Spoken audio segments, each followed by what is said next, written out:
Bonjour et bienvenue pour cette 161e édition de Un jour un comics, l'émission qui vous présente tous les jours un comics en VO, un comics qu'il vous faut, un comics à lire, un comics disponible sur originalcomics.fr, votre dealer officiel de comics, votre magasin de comics en ligne. On livre partout en France, on livre partout en Europe, en Belgique, en Suisse, au Canada, au Québec, on vous aime. Alors, aujourd'hui, je vais vous parler de Jupiter's Legacy 2.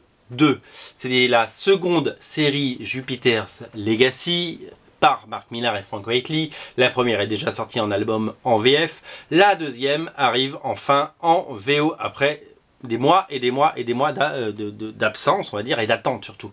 Alors, c'est toujours signé Mark Millar, c'est toujours signé Frank Quitely. C'est une mini-série en 5 parties, il n'y aura pas un chapitre de plus. Il y a juste, des séries, il y a juste voilà, une saga en 2 chapitres, 10 épisodes en tout.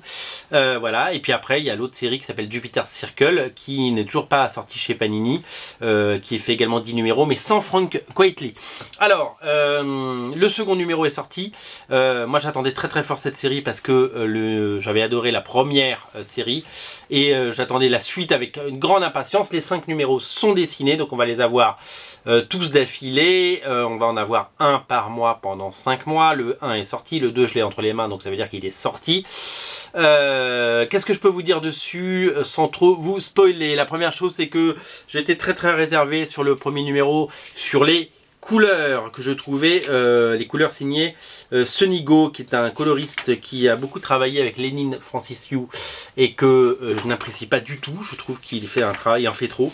Il en met des tartoches, on a l'impression que c'est une voiture volée ou une meuf maquillée comme un carré d'as, comme disait le poète. Et donc là pour le coup je trouve que ça s'est vachement assagi et c'est beaucoup plus raccord avec la première mini-série qui avait un autre coloriste dont j'ai oublié le nom mais qui était absolument formidable. Qu'est-ce que je peux vous dire d'autre sur cette série? C'est que on a deux couvertures. La couverture normale de Frank Quitely qui est spécialement moche ou kitsch, c'est selon, et une très belle couverture signée John Romita Jr. qui travaille depuis des années avec Mark Millar sur Kick-Ass qui revient bien entendu en 2017, mais on aura le temps d'en reparler. Qu'est-ce que je peux vous dire dessus? Le premier numéro nous réintroduisait un petit peu cet univers et le nouveau statu quo de héros suite au premier chapitre qui était complètement fou, suite au premier volume.